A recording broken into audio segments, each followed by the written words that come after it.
Dzień dobry, Sławomir Kalwinek, Wytwórnia Filmów Oświatowych w Łodzi, podcast Filmowa Migawka, tym razem Nowe Horyzonty we Wrocławiu, moje ukochane miasto, w którym studiowałem i pracowałem przez wiele lat, a dzisiaj realizujemy tutaj podcast z Michałem Matuszewskim, który jest kuratorem pokazu, który dotyczy Wytwórni Filmów Oświatowych. To jest podcast WFO. Byłem na tym pokazie i widziałem wspaniałą reakcję widzów, którzy przyszli tłumnie, bo przecież wypełnili chyba wszystkie miejsca na sali. Tak, pokaz był wyprzedany. Mówimy o pokazie filmów biologicznych z Wytwórni Filmów Oświatowych, filmów naukowych, popularno-naukowych, ale poświęconych właśnie biologii, mikrobiologii. Głównie pokaz zatytułowałem Życie to ruch, ale kino to śmierć. Filmy biologiczne z Wytwórni Filmów Oświatowych. I rzeczywiście spotkał się z takim bardzo pozytywnym odbiorem. Był wyprzedany już wcześniej, ludzie o nim rozmawiali. Ale to słuchaj, bo to jest bardzo dziwna sprawa tak naprawdę. To znaczy, to jest festiwal filmu, nazwijmy to artystycznego, arthouse'owskiego, żeby nie powiedzieć artystowskiego, tak? Międzynarodowy festiwal. Pokazujemy ramoty, przepraszam, że tak powiem o własnej wytwórni, ale jakieś stare filmy z 50 lat, które spotykają się z żywiołowym odbiorem i to bardzo pozytywnym odbiorem. Dlaczego? No to jest dobre pytanie. No jakby wiem, że te słowo ramoty, jak mówisz, to jesteś trochę adwokatem diabła i prowokujesz. Jasne, tak. No po pierwsze, był to też oczywiście zestaw wyselekcjonowany, miał zagrać. On był w ogóle w sekcji najbardziej eksperymentalnej sekcji festiwalu, front wizualny, sekcji poświęconej właśnie filmom artystycznym takim dosłownie, to znaczy filmom wizualnie takim artystycznym, filmom ze świata sztuki bardzo często. No ale ja właśnie uważam, że te filmy biologiczne, które powstawały w Wytwórni Filmów Oświatowych, mają bardzo głębokie związki właśnie z filmem eksperymentalnym, z filmem artystycznym, z filmem awangardowym na wielu poziomach. Po pierwsze takim estetycznym. One po prostu są piękne, nie? W tym sensie takie artystycznie, wizualnie zachwycające. To zasługa oczywiście też jakiegoś wyczucia i talentu i wiedzy po prostu operatorów głównie tych filmów, absolwentów szkoły filmowej w Łodzi właśnie z lat 50. No ale to też jest kwestia jakiejś takiej świadomości w ogóle tych twórców, świadomości w ogóle związków medium filmowego z nauką, z biologią, że te rzeczy są powiązane ze sobą, że nie da się, że film jest w zasadzie najlepszym medium do mówienia o życiu, o biologii, o tym, jak ten świat jest zrobiony, no a jednocześnie wymaga to stworzenia nowych sposobów opowiadania, nowych technologii też, czy właśnie wymyślania jakichś wynalazków nowych. No bardzo to się w ogóle, w zasadzie jest to dosłownie to samo, co robili artyści awangardowi w tym samym czasie. Zresztą te związki, one historycznie były bardzo wyraźne. Jak się czyta na przykład teoretyków filmu z lat 40., 50., no to na przykład André Bazin czy Siegfried Kracauer, no to oni właśnie w filmie naukowym widzieli te filmy o sensie życia. Widzieli po prostu, bardzo dobrze zdawali sobie sprawę z tego, że film, nowe dosyć medium wtedy i nauka są ze sobą bardzo ściśle powiązane. Ten związek się trochę zatracił teraz, jak o tym myślimy, ale on tam cały czas jest.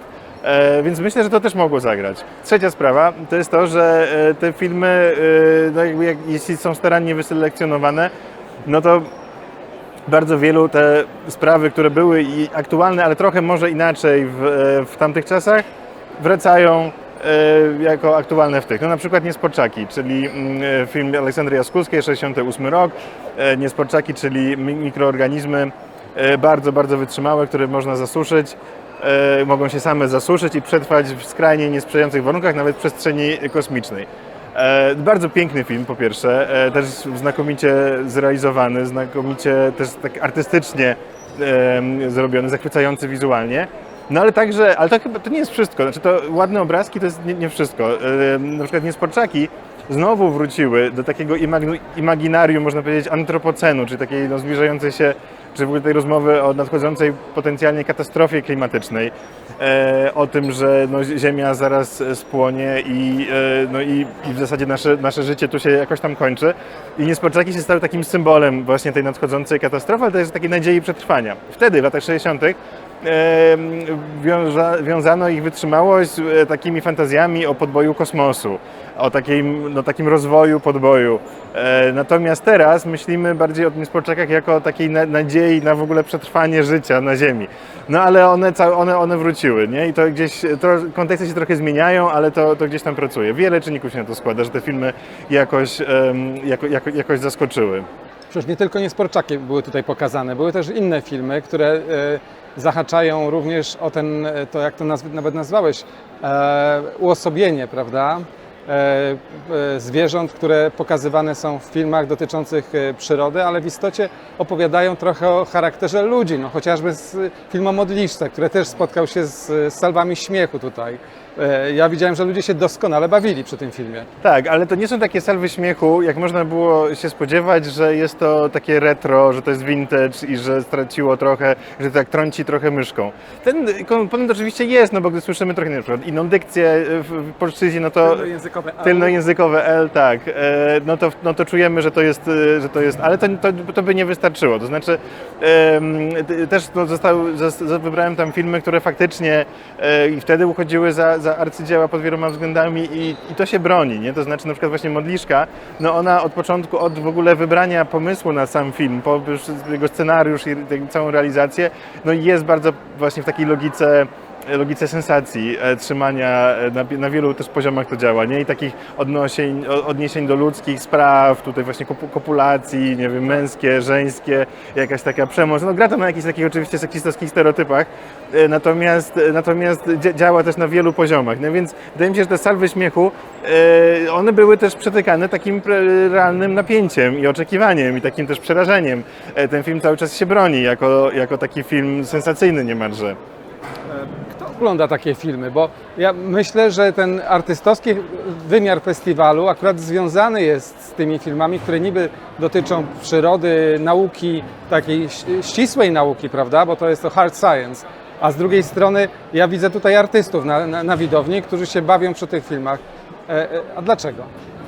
No bo właśnie tak jak próbuję udowodnić, też pokazać w swojej pracy naukowej, że że te filmy robione właśnie wytwórni filmów oświatowych to nie są tylko filmy naukowe, albo inaczej, filmy naukowe to nie tylko filmy naukowe i one bardzo się wpisują w tę całą taką tradycję w ogóle wtedy europejską tworzenia filmów, które jednocześnie są naukowe i artystyczne. No takim najbardziej znanym oczywiście na świecie przedstawicielem takich filmów jest Jean Painlevé, znany z filmów podwodnych, też prezes przez wiele dziesięciolecia Towarzystwa Filmów Naukowych, czy w ogóle Akademii Nauki francuskiej.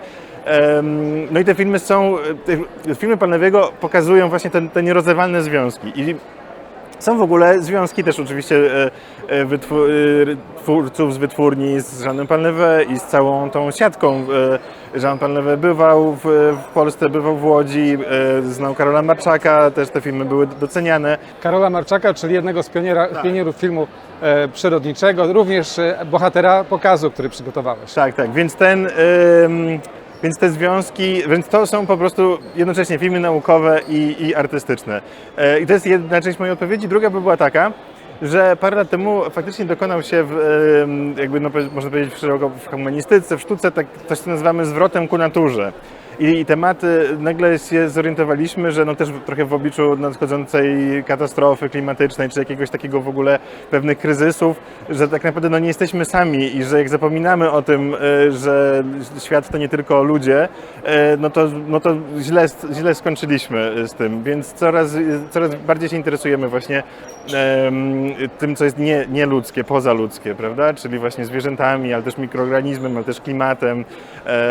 I te tematy oczywiście wracają też w myśleniu o filmie. Wydaje mi się, że ta nasza publiczność dzisiejsza, która była też bardzo oczywiście różnorodna wiekowo, nie? Ale to też było bardzo, bardzo ciekawe. Były też osoby, które wspominały te filmy ze szkół albo właśnie jakby żałowały, że nie widziały ich dawno temu w szkołach, ale też były osoby, które po prostu są młode i są widownią festiwalową. Tak. Prawda, bo to jest chyba klucz. Ja też powiedziałem to do widowni, że filmy, które były zrealizowane kilkadziesiąt lat temu, miały inne konteksty niż te, które dzisiaj rozpoznajemy.